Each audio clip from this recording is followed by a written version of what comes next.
Okay, what we did though is we left the boards in one room, and then when they were ready to do testing, they just set up the test equipment in that one room, and they just tested for a whole range of volatile organic compounds, and the formaldehyde level, it was coming in like 3 or 4 times what you would typically find in a home.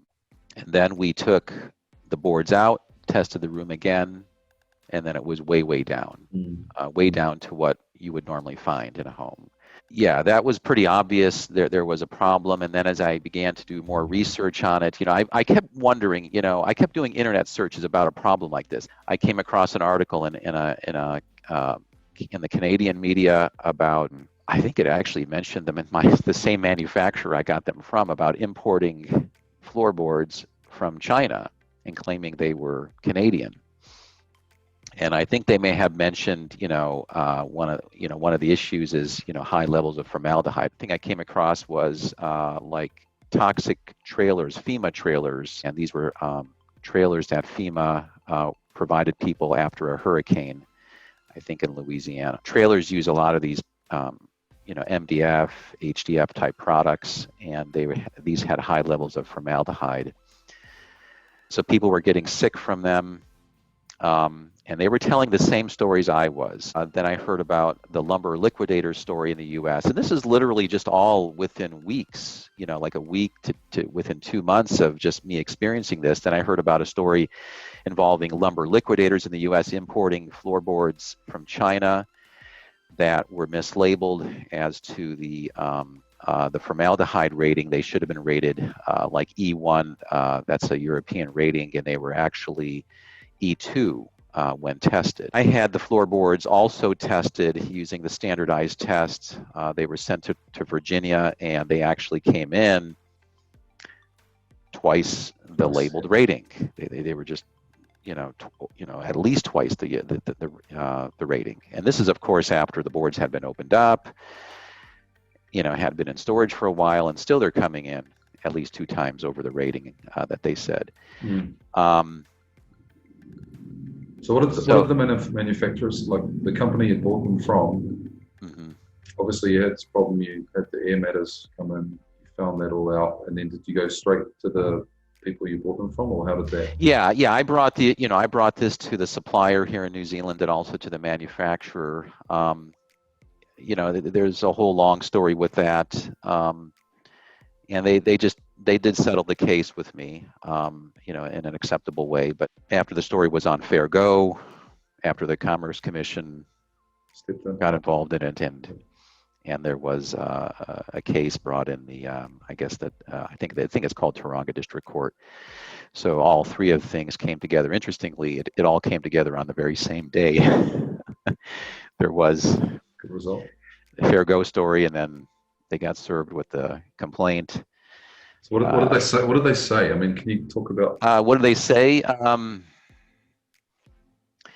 Well, they themselves tested the boards themselves, and just to see, I guess to try to justify their claims as to the safety, but they didn't test for formaldehyde. They tested for all the volatile organic compounds, but formaldehyde is going to primarily be the main irritant. But even their own testing just showed a whole range of VOCs being emitted, hundreds of micrograms per cubic meter. Really? Yeah, I mean, a whole range of them, all kinds of things. And I don't think their own testing was helpful at all. I mean, I think it just was still even just proving my case. They were defensive. I mean, they were defensive, but, once the lumber liquidator story came out, and, that also involved the Consumer Product Safety Commission in the U.S., who was investigating these boards and the high levels of formaldehyde.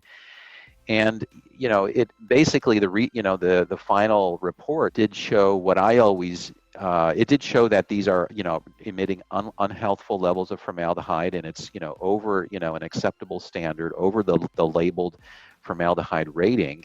And I have my own personal experience. I mean, it doesn't really matter what the company is saying. I mean, if I'm in a home and my nostrils are burning, I mean, that's who can put up with that? I mean, that's not that's not something that I'm thinking of or making up. I mean, that's a real symptom. I mean, if I'm breathing in and I've got irritated lungs, Yeah. does someone want to sleep in a home with that kind of condition? Of course It not. makes no sense. And I think the other thing, I mean, obviously this is an absolutely terrible story because, you know, they're selling you a product which is fraudulent because you're buying a solid timber and you're finding a secret surprise in the middle.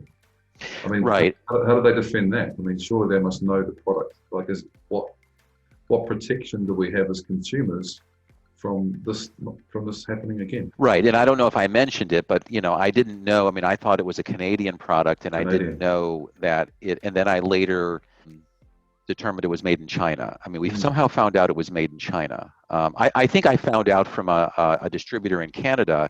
He says, you know, those boards are actually made in China. And there was nothing on the box. It didn't say made in China.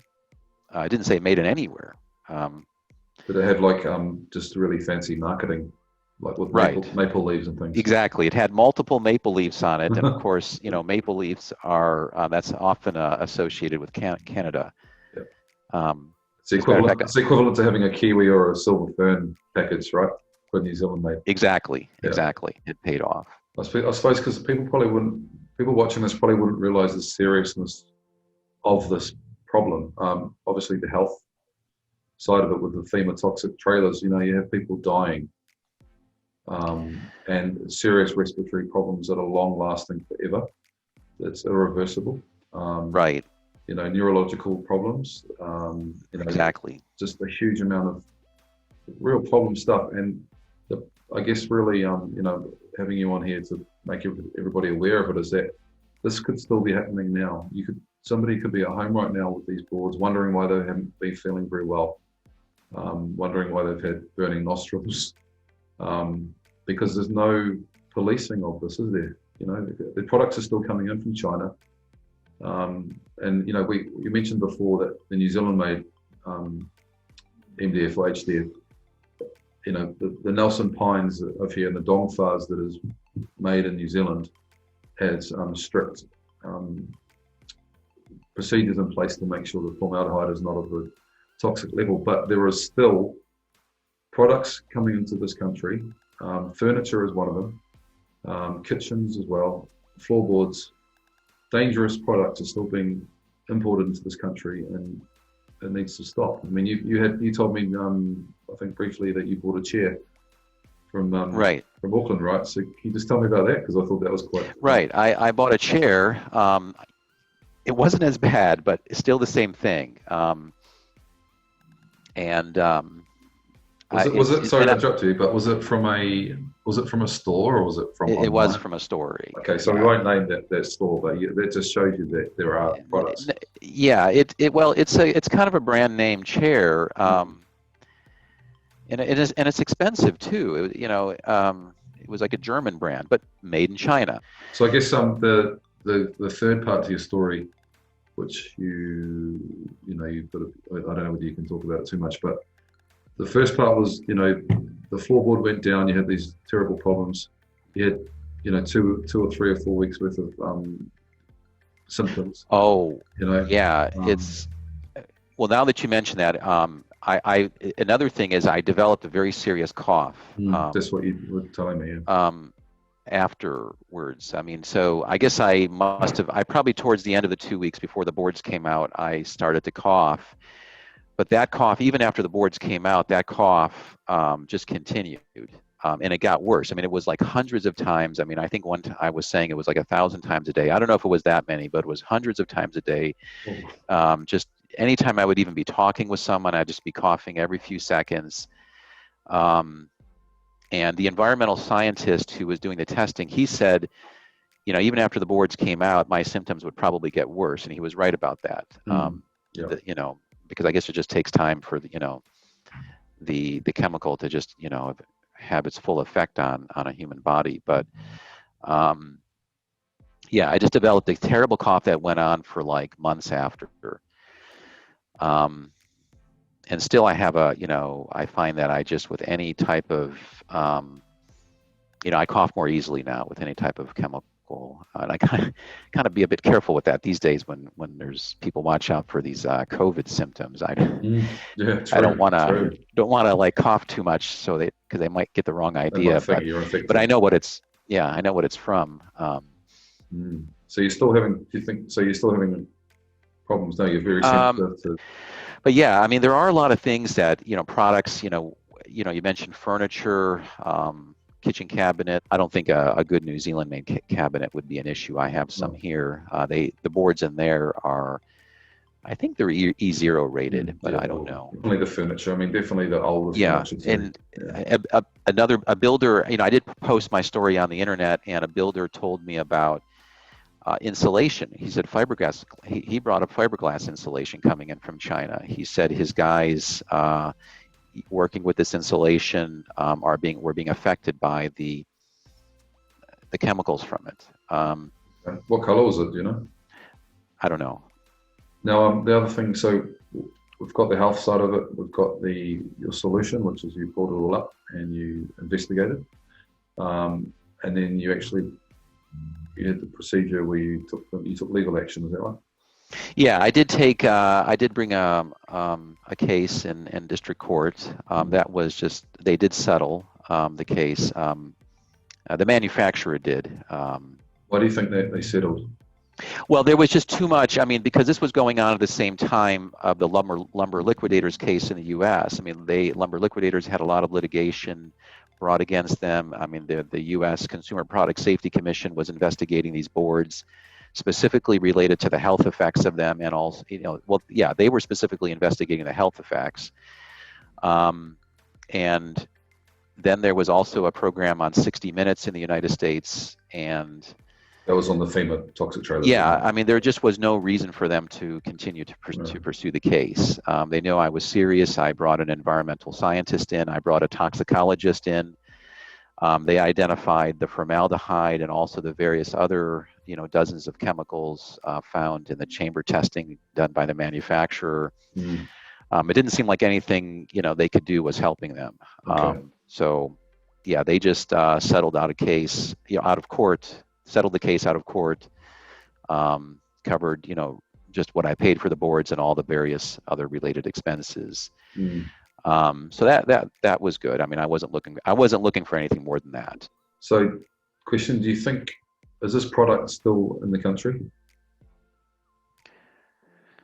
Well, it is. I mean, it is still being marketed, but whether I think the manufacturer may have changed, their sourcing. I mean, they may have been checking. They probably were more careful about making sure that the boards they're bringing in are, rated E1. But, I had a bad experience, I think, because I was in the house 24 hours a day. But if someone were to put these laminate boards down in a kitchen, they may not notice anything. But it's not really healthy either. So no, it's not. And I mean, realistically, you'd think that there would be some. I mean, there is a standard, but there's no. Everything gets tested. Most things get tested for consumption. And it was, when it comes to things like flooring or things that are in our environment, we're actually, as organic beings, we're consuming things. So there should be more. Do you think there should be more testing done on this kind of thing, like with, especially with your experience? Things we eat, they have an ingredients list, and I think that's required. Yes. So it would make sense that any, building products do have that they do undergo testing and show their chemical emission profile. Another predominant chemical that showed up in the testing was acetone. And, I had a whole toxicology report done, and it's not only formaldehyde, but by, a range of other chemicals. So